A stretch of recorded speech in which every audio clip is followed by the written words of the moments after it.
Vivo, bom dia, senhoras e senhores. Bom dia para você que está levantando aí na luta nesse 17 de outubro, mais um dia de calor.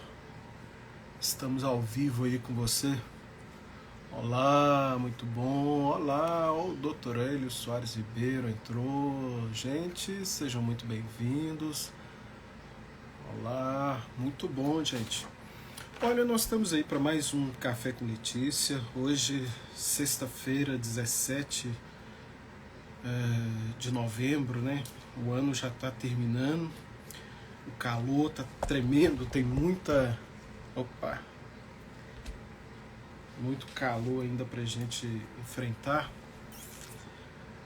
E parece que é uma coisa que alcança o Brasil inteiro, né? Eu estive no Sul recentemente, em Curitiba, e lá o calor está pegando também, tá parecido aqui com o norte de Minas.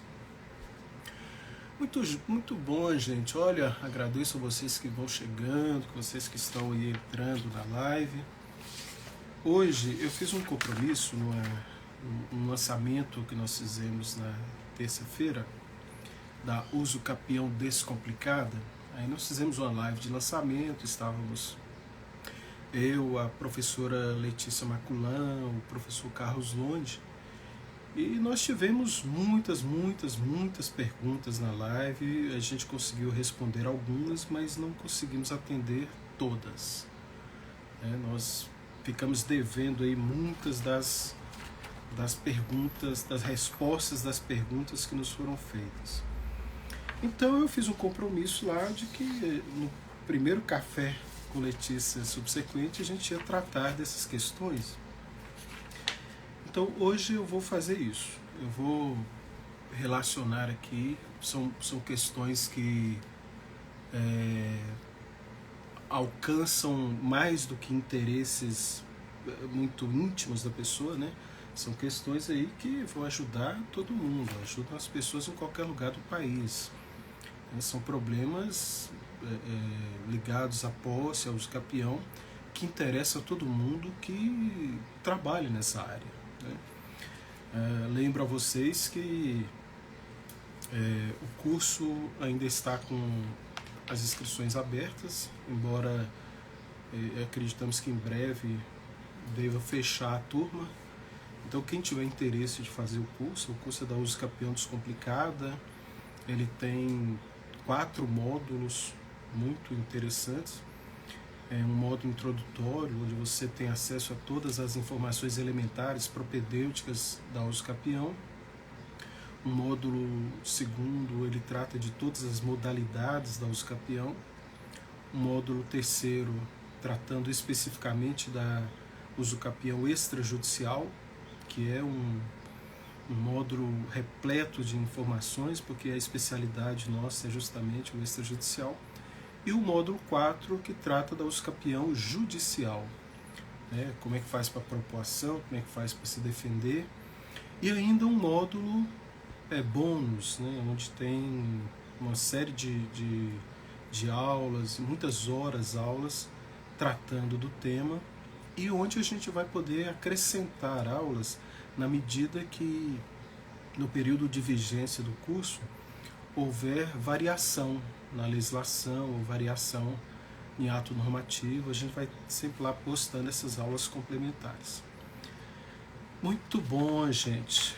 Você consegue informações aqui mesmo pelo Instagram da maculan.letícia. Vai maiores informações. Gente, vamos lá. As questões que apareceram na live e que não puderam ser respondidas naquele momento. Como são muitas questões, eu vou tentar fazer rapidamente, mas são 2 laudas completas de questões, né? Vamos ver se a gente consegue tratar delas. Temos aqui uma questão. Moro em casa de herdeiros há 40 anos, meu sogro faleceu, minha sogra faleceu e meu esposo também. Mas só tem 2 herdeiros. Eles assinam para mim, só não sei por onde começar, o que precisa fazer. Olha, isso aqui é quando nós tratávamos na live sobre a possibilidade da uso capião entre co-herdeiros, né? Uso capião entre condôminos. é uma possibilidade, e diria até que é uma possibilidade já antiga da jurisprudência. Desde 95 nós temos decisões do STJ admitindo a possibilidade de uso capião entre condôminos, desde que, além dos requisitos próprios da uso capião, né, que é posse qualificada de uso capião, né, aquela posse mansa, pacífica, com ânimo de dono, mais o tempo suficiente para a modalidade que o indivíduo pretende. Reunindo esses elementos, aí você tem que agregar mais posse exclusiva, ou seja, é um tipo de posse em que os demais coherdeiros não participam, os demais coherdeiros não se interessam pelo imóvel. Então, essa posse exclusiva, somado com os requisitos próprios da uso capião, você pode pleitear. O entendimento pessoal que a gente tem é que a modalidade deveria ser a da uso capião extraordinária, porque é uma modalidade que não exige boa-fé, não exige justo título, né? Nesse caso específico aqui, já que os herdeiros, segundo a consulente, eles assinam, o ideal, né, a gente precisa examinar o caso com mais detalhes, mas se os herdeiros eles concordam que o imóvel fique para ela, pode ser que não seja a uso capião o melhor caminho. Aqui eu aconselho a que seja feita uma cessão de direitos hereditários, né, já que são herdeiros. Esses herdeiros concordam que o imóvel fique com aquela pessoa, cedem os direitos, né, otorgam escritura pública de cessão de direitos hereditários, e no caso aqui vai ser a título gratuito, né? Então resolve-se assim, sem depender da uso capião. Ok. A outra pergunta aqui, essa pessoa que não é advogado, ele diz que não sou advogado, quero saber se posso fazer todo o processo e dar para um advogado assinar. Desculpa, gente. Olha, o capião, o procedimento extrajudicial, ele é feito para ser conduzido pelo advogado. Então, se alguém faz e dá para o advogado assinar, a não ser que você trabalhe para o advogado, então você vai fazer todo o trabalho externo, o trabalho de buscar certidões, levantar documentos, e aí, ou seja, levar os elementos para que o advogado instrua.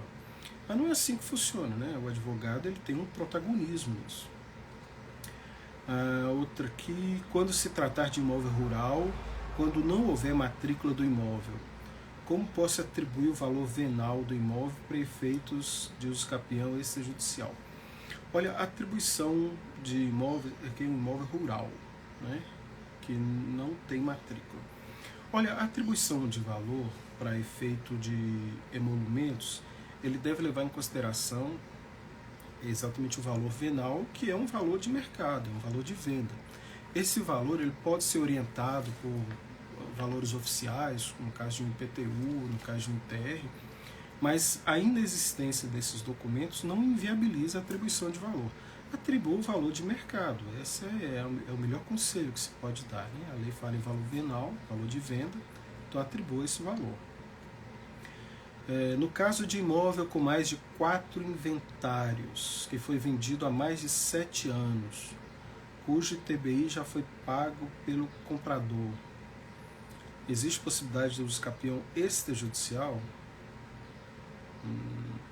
Olha, a uso capião extrajudicial, ela enfrenta, vamos dizer, uma restrição que está relacionado com uma óbice objetiva, uma óbice efetiva ao procedimento da uso capião, né? Se você tiver um caminho para uma correta escrituração, ou seja, vamos lá, você adquiriu de alguém e esse alguém não otorgou a escritura, mas se você buscá-lo, ele vai otorgar a escritura. Ou eventualmente você pode utilizar a adjudicação compulsória, ou seja, há uma possibilidade da correta escrituração. Frustrada essa possibilidade, aí você tem aberta a via da uso capião extrajudicial. No caso aqui, parece que há uma complexidade. O consulente fala em 4 inventários, né? Só a necessidade de se fazer 4 inventários não é a princípio, razão para utilizar a usucapião, né? Porque existe um caminho correto, existe um caminho regular para se fazer a transmissão da propriedade. Se eventualmente, por conta de não haverem mais documentos, não haver mais acesso às pessoas, houverem impedimentos efetivos para a realização daqueles inventários, aí abre-se a possibilidade da usucapião extrajudicial. Eu lembro que na via judicial normalmente não existe, pelo menos não existe normatizada essa restrição, né? É na via extrajudicial que existe a necessidade de se examinar o óbice. Então, ok, tem 4 inventários, mas é realizável fazer os 4 inventários?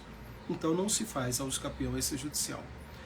É impossível fazer os 4 inventários, existem problemas efetivos, objetivos. Aí sim, a óbice aparece e a usucapião pode ser feita no cartório, de forma extrajudicial. Aqui, vamos ver mais. Tenho 2 recibos de compra de uma área de 1.200 metros quadrados no Santa Maria. Para comprovação, os recibos servem? E o histórico escolar e cadastro no posto de saúde de BH. Tá, isso aqui ela trata da prova documental para a usucapião. Olha, a usucapião, ela naturalmente, tanto judicial quanto extrajudicial, tem exigências probatórias severas, né? Você precisa fazer prova de posse, você precisa fazer prova do tempo de posse. Se você tem prova documental, isso é ótimo, né? Nesse caso aqui tem recibo de compra e venda, é uma prova documental, né?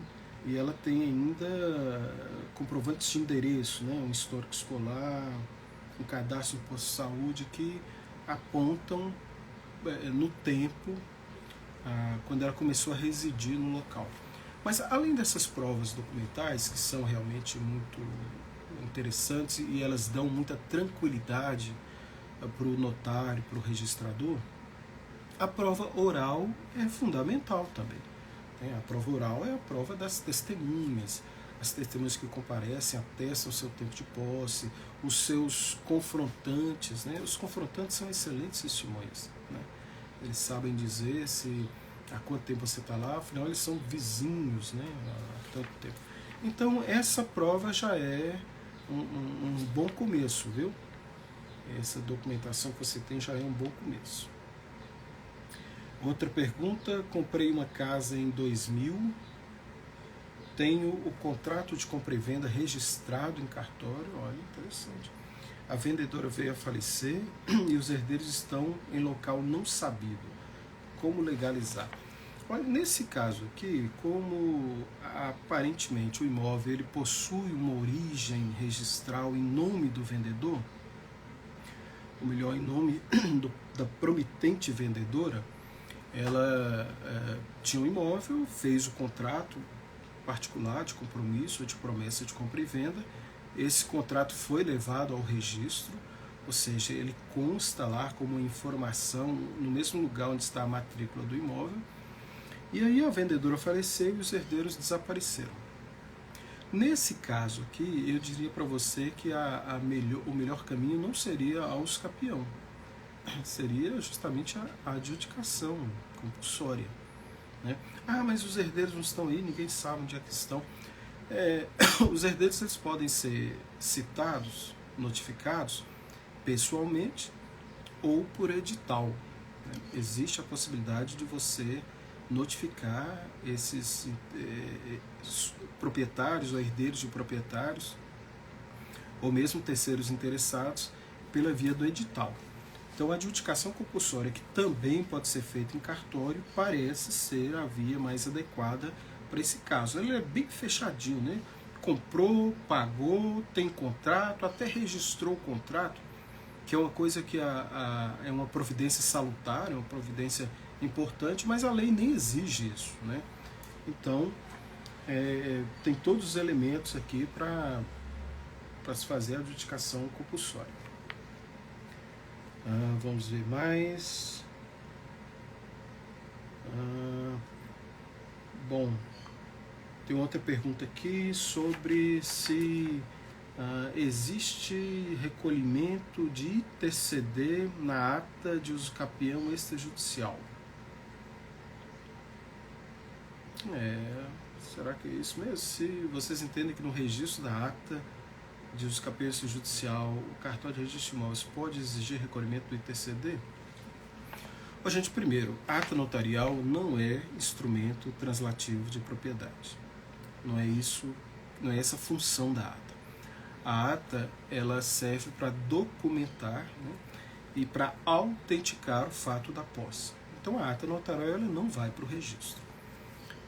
Ou melhor, ela não é o título que vai ser registrado. Ela compõe a documentação, eu diria até que é o documento mais importante da uso capião extrajudicial, mas ela compõe o processo da uso capião. Então ela não transmite propriedade. Então na ata notarial nunca vai haver recolhimento de imposto, seja ITCD, seja ITBI, não há esse recolhimento. Quando nós estamos falando aqui de uso capião, né, a uso capião ela é uma transmissão do tipo originária. Né? O que é uma transmissão originária? É aquela transmissão que não há necessidade, é uma aquisição originária, né? É um tipo de aquisição em que não há transmissão entre partes. Né? Assim, a conexão com o proprietário registral, ela não precisa existir. Isso seria uma aquisição derivada. Né? Quando você compra o imóvel de alguém, você fez uma aquisição derivada. E a aquisição derivada, ela sim é fato gerador do ITBI ou do ITCMD, dependendo se a transação foi onerosa ou se foi gratuita. Ok. Quando nós estamos falando em aquisição pela uso capião, nós falamos em aquisição originária que não tem ITBI. Né? Ela não importa em ITBI nem em ITCD. Existe uma possibilidade que favorece o Estado, né? Assim, se você recebe uma posse como doação, né? Alguém doa para você uma posse. A posse é um bem com valor econômico, né? E a transmissão gratuita de bens, e aí, gente, qualquer bem, né? Bem móvel ou bem imóvel, transmissão gratuita é fato gerador do ITCD, né, ou do ITCMD. Então não será o fato gerador da uso capião, não será o procedimento ou o resultado, né, não será a declaração da uso capião. Mas, eventualmente, o fato de haver recebido a posse com uma transmissão gratuita, sim, ela seria fato gerador do ITCMD. Mas se a gente trata da uso capião, se ela é fato gerador de algum imposto, ela não é fato gerador. O procedimento da uso capião não é fato gerador de imposto de transmissão, justamente por ser uma aquisição não derivada, né? Uma aquisição originária. Muito bom. Por favor, matrícula em nome de filho falecido. O pai comprou e também faleceu. Tem um contrato de compra e venda do filho, não foi feito inventário, mas a esposa está lá há mais de 20 anos. Cabe uso capião? Então, a matrícula está em nome do filho falecido, o pai comprou e também faleceu. Então, aparentemente, o pai comprou do filho, né?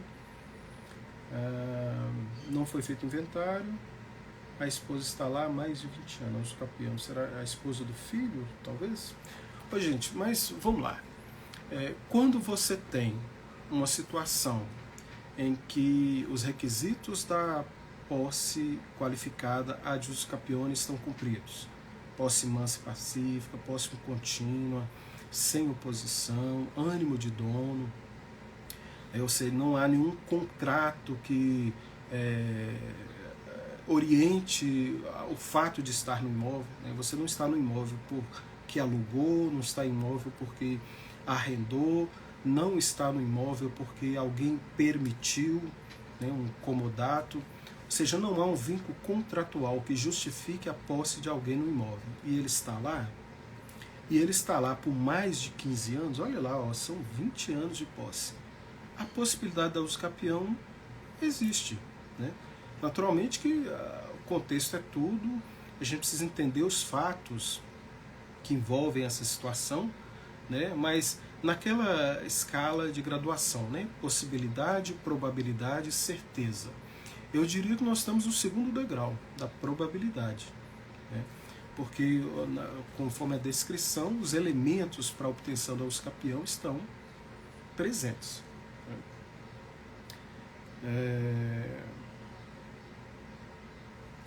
Estou fazendo uma due diligence imobiliária para checar requisitos da usucapião. Olha que bacana.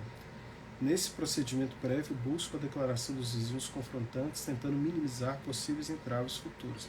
Ok, esse aqui é um excelente conselho, viu, gente? Due diligence, ela existe e é absolutamente necessária nas transações, né? nas aquisições derivadas.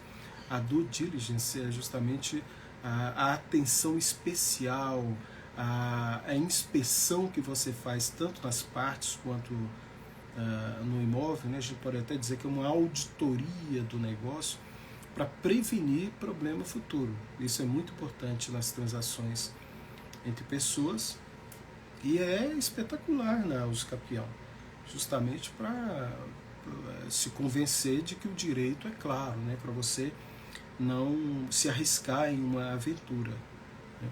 Porque, gente, olha, na usucapião extrajudicial principalmente, nós temos o trabalho conjunto de 3 protagonistas. Nós temos o advogado, nós temos o tabelião e nós temos o registrador. Todos esses precisam estar convencidos da usucapião. E o primeiro que se convence é justamente o advogado, porque é o convencimento dele que vai iluminar o tabelião e o registrador. Se ele está convencido, ou seja, ele fez uma due diligence e chegou à conclusão que realmente aqui cabe ao usucapião. Se ele tem os requisitos objetivos, o segundo passo é produzir a prova necessária para convencer o tabelião na ata notarial, que é quem vai autenticar o fato da posse ad usucapione, e convencer o registrador, que é quem vai proceder o registro. Mas olha, eu garanto para vocês, se os requisitos, que são objetivos, eles estão claros e comprovados, não há possibilidade de negativa. Não há possibilidade de negativa. O trabalho desses cientistas e operadores do direito, tabelião e registrador, é de fazer essa qualificação. Aqui os requisitos foram atendidos? Ótimo. Não há um juízo de mérito, não há uma consideração extra-processo. Atendeu os requisitos, o deferimento ele é inegável, irrecusável.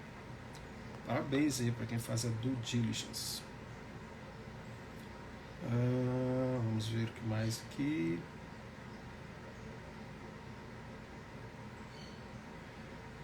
Tentei comprar as partes, mas acharam que o valor...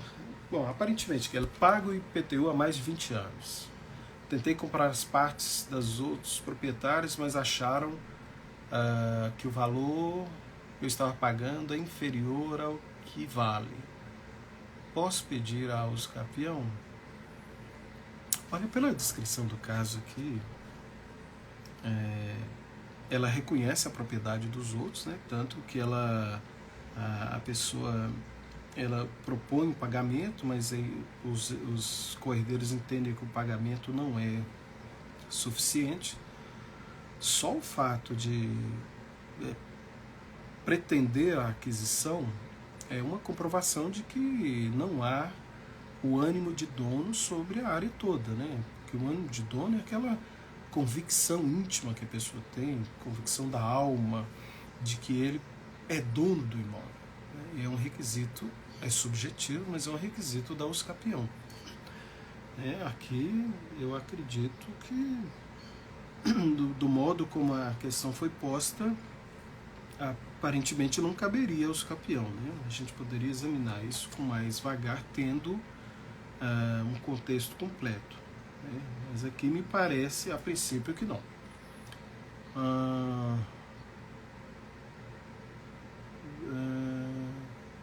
Poderia usar o usucapião no caso de nunca ter feito inventário dos antecessores? Olha, A usucapião ela é possível quando há óbito de alguém e sendo a via escolhida a extrajudicial, se há uma impossibilidade de realização dos inventários, então a via extrajudicial ela está aberta, né? O imóvel ele dependeria de inventário, eventualmente até inventários múltiplos. Esses inventários não foram realizados e hoje há uma impossibilidade de realização deles. Nesse caso, a via extrajudicial se abre. É possível pleitear pela via extrajudicial.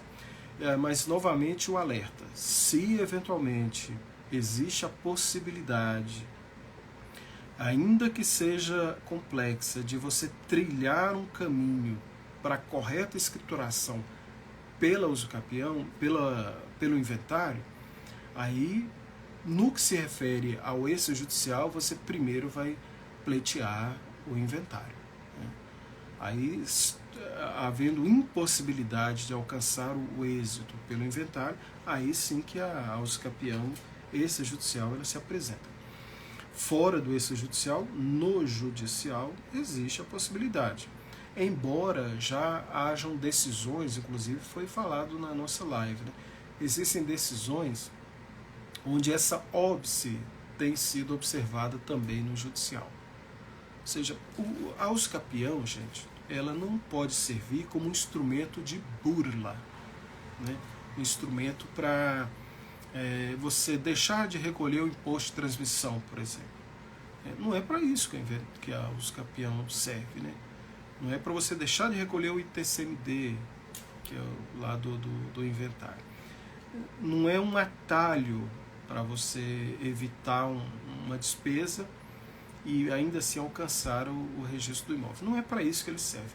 E quando ele é utilizado com essa finalidade, aí o processo fica viciado, né? Então, por conta disso, é preciso observar primeiro se há ou não a óbice. Havendo óbice, e a óbice é justamente a possibilidade da escrituração correta, então a usucapião não acontece, né? Se há óbice, aí sim, aí é caso de usucapião mesmo. Vamos ver aqui o que mais. Aqui a pergunta: algum requisito especial para usar a usucapião plurima? Hoje, gente, nós temos a usucapião individual, né? O indivíduo tem a sua posse, cumpriu os requisitos, aí ele pessoalmente, individualmente, propõe a ação de usucapião ou o procedimento extrajudicial da usucapião. É o que acontece de forma mais corriqueira, né? É o que acontece com mais frequência. Mas existem situações onde existem, por exemplo, duas ou mais pessoas que estão em terrenos contíguos, né? Terrenos que limitam uns com os outros, né? Vamos lá, nós temos uma quadra inteira de pessoas que estão lá há um tempo considerável e são vizinhos uns dos outros e ninguém tem título e eles cabem, a situação deles cabe na hipótese da usucapião. Ou seja, todo mundo tem posse e a posse de todo mundo é uma posse mansa, pacífica, não tem oposição de ninguém, e eles estão lá há um tempo suficiente, né? Vamos considerar aí que a usucapião, eles estejam lá há mais de 15 anos, né? Então, cada um pode pleitear a usucapião por si, mas se todos eles se reúnem, eles podem propor o procedimento extrajudicial da usucapião plurima. Ou seja, cada um vai obter o título da sua unidade imobiliária. Mas o processo ou o procedimento será feito de forma conjunta. Então, essa possibilidade da usucapião plurima pode ser feita em cartório, né? Inclusive a possibilidade de, vamos imaginar um prédio de apartamentos onde haja uma irregularidade tal que impeça a correta escrituração, né? a incorporação não foi feita, o condomínio não foi realizado, a obra não tem a regularização perante o município.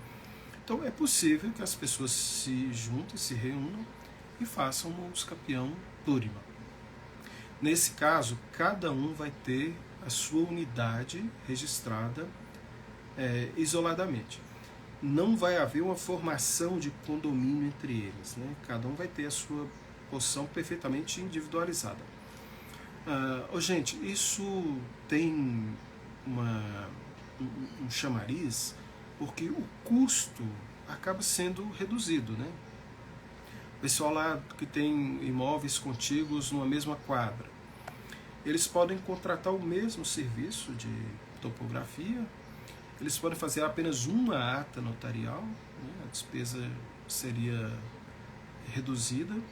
A única despesa que eles vão ter de forma isolada, de forma individual, é para registrar as suas unidades, né? Como cada unidade vai ter um registro próprio, então a cobrança vai ser por unidade. Mas as demais despesas, elas serão pulverizadas entre todos. Então o custo é melhor, né? Então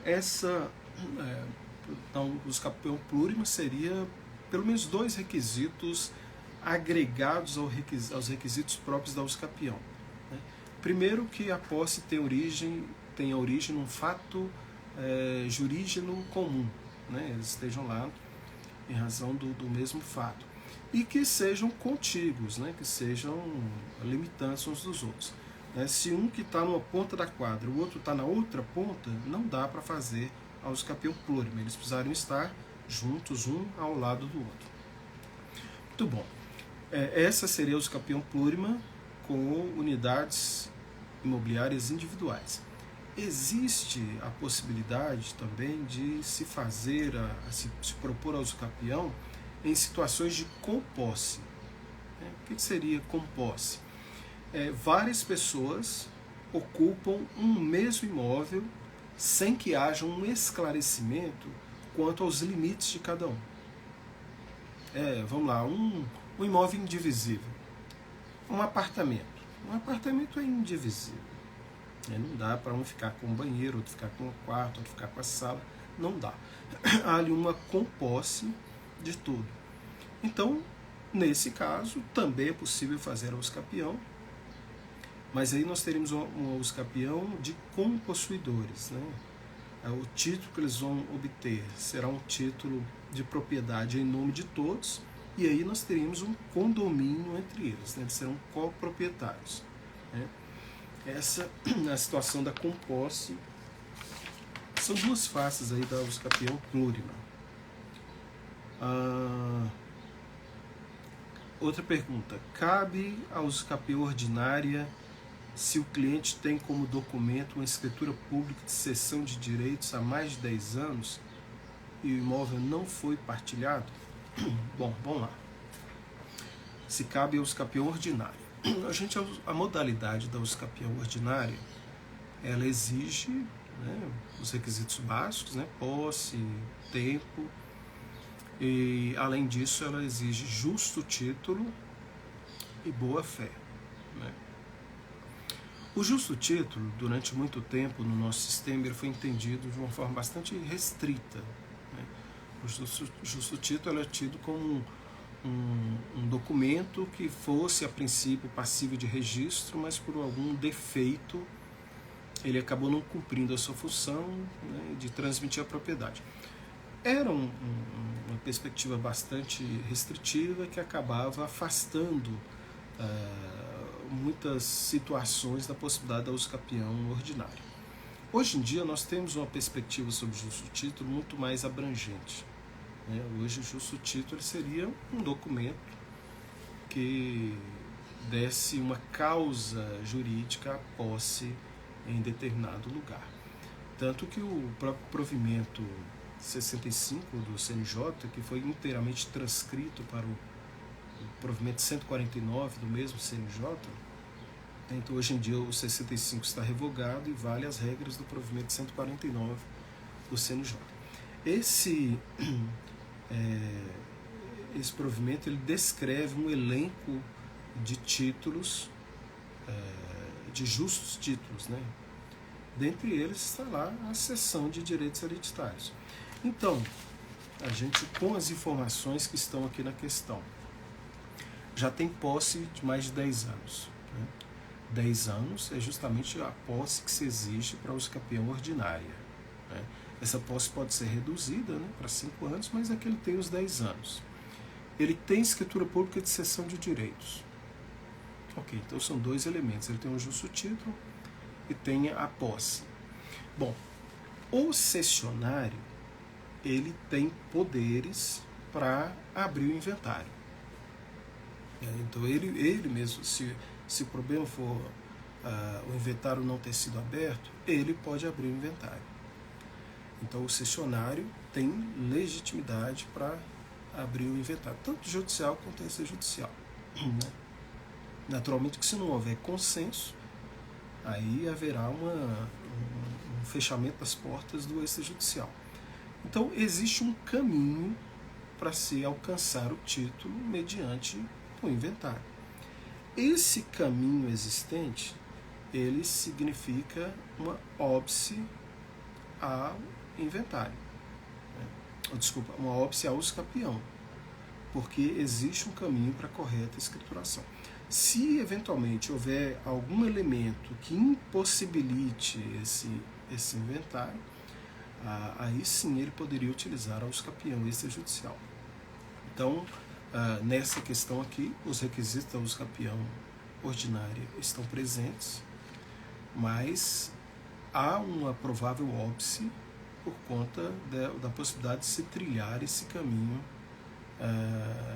do inventário. Né? Outra pergunta, gostaria de saber se é possível estipular porcentagem para o usucapião no sentido de um possuidor ter, por exemplo, percentual de 60% do lote, o outro 40% do lote. Aqui, aparentemente, é um usucapião que tem com posse. Né? Gente, na usucapião, a vida desse situação fática de com posse, né? Pessoas que elas estão efetivamente ocupando frações de determinado imóvel que são diferentes, né? As frações são diferentes umas das outras, os dois vão propor a ação de usucapião.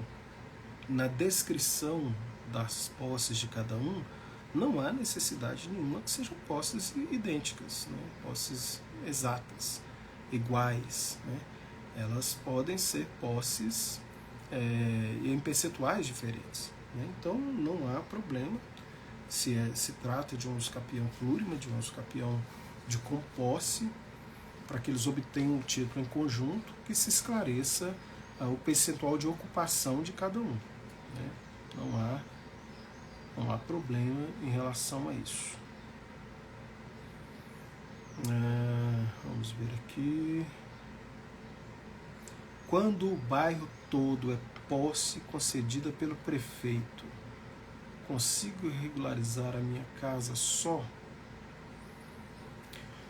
Olha, posse, vamos imaginar aqui, eu acho que nós tivemos até uma situação dessa aqui na minha região. Né? Naturalmente que isso aponta para uma situação em que para que o prefeito tivesse dado posse, deveria ser um imóvel público. Né? Esse imóvel público ele certamente foi desincompatibilizado, né? Ele foi deixou de ser, né? E é preciso que uma lei aprovada pelo Parlamento Municipal, pela Câmara de Vereadores, autorize, e aí a Prefeitura faz as doações. Né? Normalmente nessas doações existem contrapartidas exigidas. Né? Um tempo de permanência, a impossibilidade de transmissão dentro de determinado tempo. Passado esse tempo, normalmente a legislação municipal prevê a outorga de escritura. Né? Então, seria o caso de verificar se não há na lei que determinou isso, né? Porque o prefeito não faz doação sem lei. Então, não é difícil verificar isso. A legislação municipal provavelmente estabeleceu a possibilidade da doação para pessoas de baixa renda e tal, e em um tempo determinado poderia obter a escritura pública definitiva. Aqui na minha região aconteceu algo parecido com isso. Bom, mas vamos considerar que a situação extrapole isso, né? Ou seja, a prefeitura, embora tenha cedido a posse legítima, né? Uma posse transmitida, e a pessoa não obteve a escritura, seja porque o prefeito mudou, seja porque a administração perdeu o interesse naquelas transmissões, o título de propriedade, o título de posse que garantiria o acesso à propriedade no futuro, ela serve para ser utilizado numa ação ou num procedimento de adjudicação compulsória, né? Poderia ser utilizado. Muito embora a adjudicação ela tenha sido pensada sempre na possibilidade das transmissões onerosas, me parece razoável utilizar a via por analogia, talvez não na via extrajudicial, né, que é bem mais legalista, bem mais apegada a critérios objetivos, mas talvez uma propositura de uma ação de adjudicação para cumprir essa obrigação que o município assumiu de transmitir a propriedade. Se eventualmente tem havido a desincompatibilização, a posse legítima, e nós podemos começar a contar a posse a partir do momento em que houve recusa na outorga da escritura, contar a posse a partir daí, eu vejo também a possibilidade da uso capião, né? Cessado esse período contratual, esse período de uma exigência contratual muito evidente, né? Bem que nós estamos falando aqui só sobre conjecturas, né? Que a gente não conhece a situação fática exata, mas parece razoável, passado os prazos da questão contratual e havendo impossibilidade da adjudicação, me parece razoável, sim, a possibilidade do uso capião. Vamos ver aqui o que mais. Loteamento clandestino, desapropriação pelo Estado. Estado cede título de posse para cada um dos posseiros. Cabe uso capião? Olha que coisa. Bom, loteamento clandestino, gente, é uma coisa que, numa situação de normalidade assim, né? Existe o loteamento, não existe a desapropriação, que é a questão. E se alguém adquiriu um imóvel de um loteamento clandestino, né? Ele adquiriu um lote de uma área maior, e quando ele vai no registro imobiliário, ele percebe que essa área maior é uma gleba que nunca foi loteada de forma formal. Nunca houve regularização, né? Muito bom. Existe a possibilidade da uso capião nessas situações, né? Quando o Estado cede título de posse, aí nós realmente precisamos examinar o tipo de regularização que o Estado propõe, né? Porque, novamente, eu chamo a atenção, existe um caminho a ser percorrido quando se trata de imóveis transmitidos ou posse transmitidas por entes públicos, né? Então, a princípio, seria o caso de se examinar para a gente chegar a uma conclusão, né? Para a gente poder ajudar melhor nessa questão. Outra pergunta: se eu possuo uma escritura, mas não registrei, porque o imóvel teria que ser individualizado, uso ou não a escritura? Existe matrícula, existe escritura, mas não existe registro. Se eu possuo uma escritura que eu não registrei, porque o imóvel teria que ser individualizado, uso ou não a escritura? Olha, quando você tem uma escritura pública registrável, pelo menos em tese, né, potencialmente registrável, existe sempre o caminho de você proceder à re-ratificação da escritura para adequar a descrição do objeto ao que consta do registro, né? Isso é o que o registrador chama de qualificação objetiva. Então você leva o título para o registro, lá diz, olha, você adquiriu uma área de 300 metros quadrados, mas essa área ela faz parte de uma área maior e não houve aqui uma divisão de forma que os seus 300 metros quadrados não são identificáveis só com essa escritura. Então existem algumas saídas para isso. Primeiro, pode-se fazer a re-ratificação, de forma que passe a constar fração do imóvel, ao invés da área objetiva. Pode-se realizar a extremação, que seria justamente o esclarecimento dos limites de fato, embora não haja limites no registro, há limites de fato. E aí a participação dos confrontantes é fundamental, e com isso você poderia levar junto tanto a extremação quanto a escritura para o registrador. Né? É uma das possibilidades de uma pessoa que não tem escritura definitiva poder registrar a sua escritura quando ela faz o procedimento da extremação. É preciso examinar, ver se cabe. Né? Se eventualmente não cabe nada disso, existe alguma impossibilidade de se fazer esses procedimentos, ou seja, existe uma óbice, aí a possibilidade da uso capião aparece. E interessante, porque aí já haveria inclusive um título, né? Um justo título para justificar uma uso capião ordinária. Outra pergunta, uma pessoa pode entrar com uso capião mais de uma vez em outros imóveis da mesma região? Bom, gente, as modalidades de uso capião, elas têm exigências diferentes. Né? Se você entra com uso capião familiar, por exemplo, aquela uso capião em que você e seu cônjuge ou companheiro possuem um imóvel que é comum dos dois, ou porque casaram em comunhão universal de bens, comunhão parcial de bens, o imóvel foi adquirido durante o casamento e tal. Então, se há uma situação dessa natureza, aí nós temos uma limitação de área, né, até 250 metros quadrados, e uma limitação de oportunidade. Ou seja, só se pode pleitear uso capião uma vez, uso capião familiar. Esse requisito se repete na uso capião constitucional, urbana ou rural, que exigem 5 anos. Lá você não pode pleitear uso capião mais de uma vez pela mesma modalidade. Então, há uma limitação, né, na zona rural de 50 hectares, na área urbana de 250 metros quadrados. Você já pleiteou uso capião especial urbana ou rural, você não pode pleitear novamente. Agora, as outras modalidades, a uso capião ordinária, a uso capião extraordinária, não há limitação, não há limite, né? Não há limite nem de área, nem de oportunidade.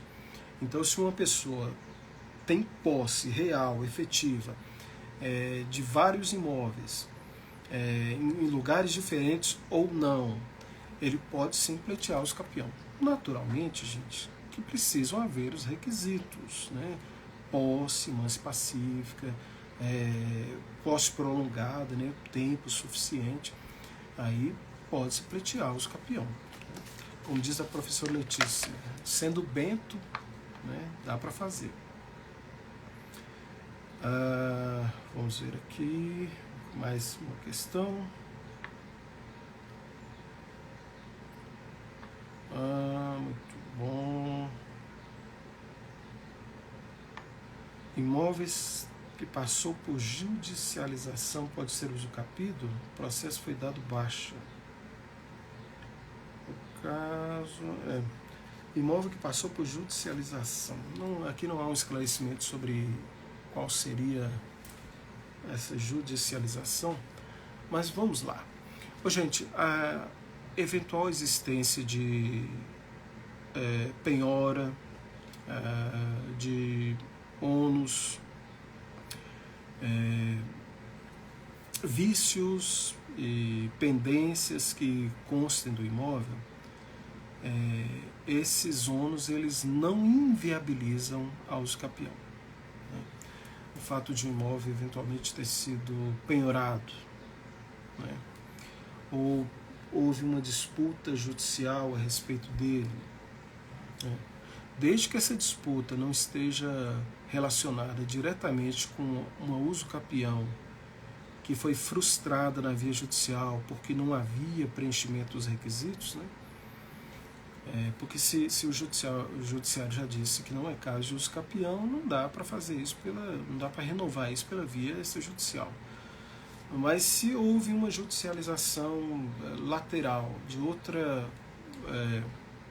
uma outra finalidade, um outro tipo de discussão, o só fato de ter havido uma discussão judicial envolvendo determinado imóvel não inviabiliza as possibilidades da uso capião. Elas continuam podendo ser lavradas, né? Inclusive, uma das grandes consequências favoráveis da uso capião é justamente essa limpeza que a uso capião faz do passado do imóvel, né?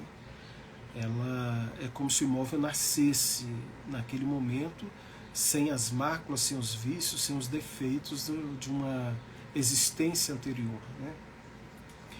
Imaginou se a gente pudesse limpar o nosso passado, lavar o nosso passado, um homem novo, uma mulher nova? Pois é, a gente não pode, mas a uso capião faz isso com o imóvel. O imóvel ele nasce novamente, né? Por isso que a gente diz, é uma aquisição originária. Os vícios do passado ficam no passado e não maculam, não contaminam o imóvel novo, né? Ok. A última questão aqui, no caso de confrontante que não assina, posso citá-lo por edital? Olha, se o confrontante ele não assinou, o procedimento que o registrador vai fazer, né, as providências que vai tomar, é justamente de promover essa notificação por um outro modo, né? Se eventualmente ele é notificado e ele fica em silêncio, o silêncio dele equivale à anuência, né? Então, gente, a via extrajudicial para uso capião, ela tem esses mecanismos todos para atender essas situações que o judiciário já tem lá o modo de resolver. Essas soluções também migram para o extrajudicial, de forma que isso não inviabiliza, né, a desistência ou desconhecimento de paradeiro de possuidores, de pessoas que tenham direitos reais na matrícula ou de confrontantes, não inviabilizam a uso capião. Pode-se utilizar a uso capião, a notificação por edital. Muito bem, 7h57, passamos rapidamente aqui pelas questões. Agora eu vou dar uma olhada aqui no chat. Agradeço o pessoal que mandou as perguntas lá na live.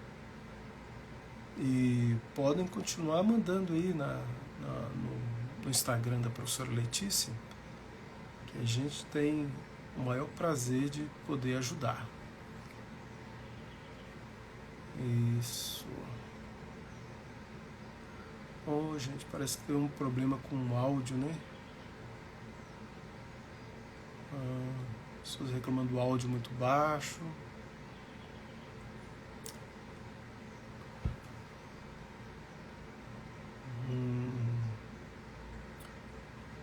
O Américo perguntando, por ser originária, sempre mesmo a matrícula do imóvel, cancela e abre nova matrícula?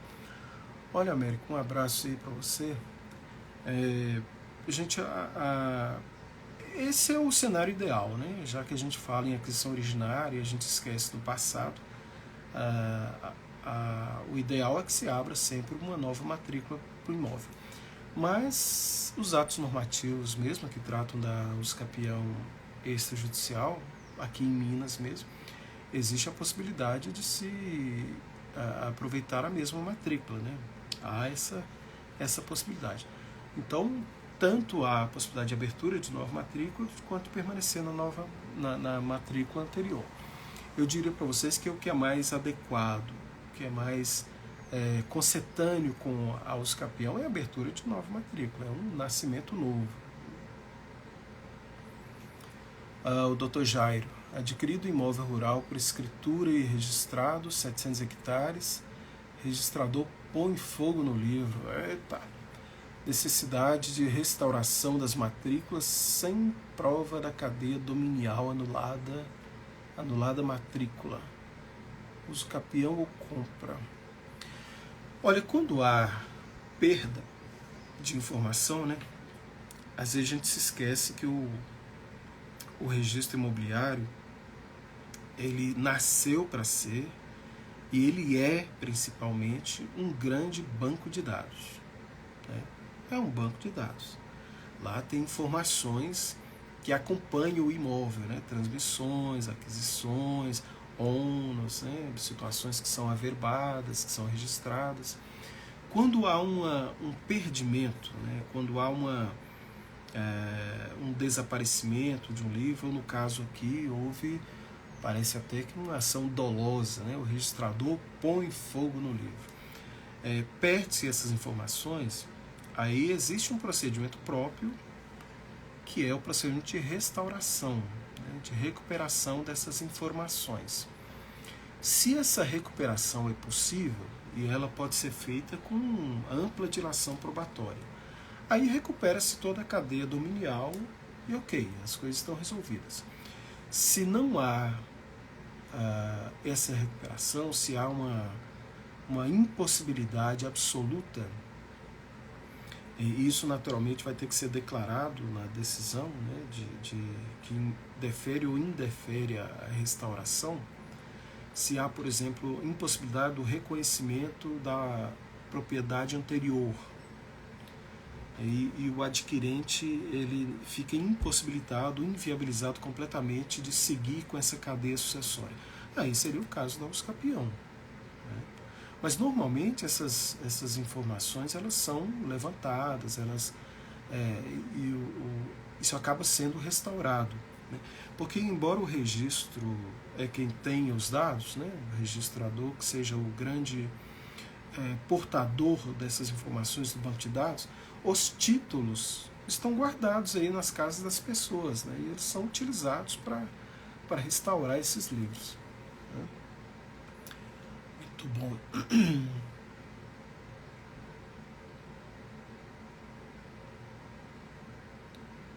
Ok.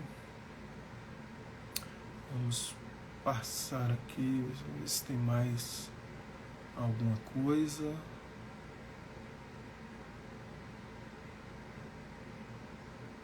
Eita, o pessoal reclama do áudio.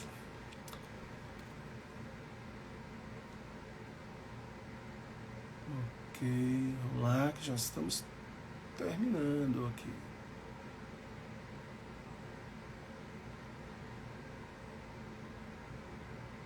Ok. Gente, eu queria, antes de encerrar aqui, para vocês, relembrar que nós temos, né, um curso completo que se chama DZRI, do zero à regularização imobiliária. Nós estamos com uma turma em andamento e com a gente só deve renovar essa turma em janeiro, né, em janeiro próximo. Antes desse curso completo, a gente lançou nessa semana o curso sobre a uso capião, é um curso específico da uso capião, a uso capião descomplicada, né? Nós temos aí uma turma se formando, né? Desde a abertura a gente está recebendo as inscrições e vamos encerrar essas inscrições já no final de semana, né? Hoje é sexta-feira e tal. Então, gente, é um curso muito interessante para quem pretende a regularização, pretende trabalhar com regularização imobiliária, porque é um nicho de mercado que a gente já tem estatísticas disso, né? Existem inúmeros imóveis sem regularização e muitos deles, né, uma quantidade bastante significativa, bastante relevante, que admite a regularização pela via da uso capião. E existem situações em que não cabe uso capião. Mas para você saber e fazer a opção correta, você precisa entender profundamente ao escapião. E é isso que o curso propõe, né? Para que você possa escolher bem, para que você possa optar qual o caminho adequado, qual o melhor caminho que deve ser seguido. Convido a todos a conhecerem as nossas postagens a respeito, dar uma olhada na live, deem uma olhada na live que nós fizemos na terça-feira passada, para vocês terem uma ideia de como é, né, de como vai operar esse curso sobre a Escapião. Agradeço a presença de todos e aqui a gente encerra. Segunda-feira nós teremos live da Café da Manhã, normalmente com a professora Letícia, quarta-feira com o professor Carlos Londe e sexta-feira novamente aqui comigo. Gente, um grande abraço para vocês. Aproveitem aí o sol da praia que está no Brasil inteiro, mesmo onde não tem praia. E a gente se vê em breve. Um grande abraço.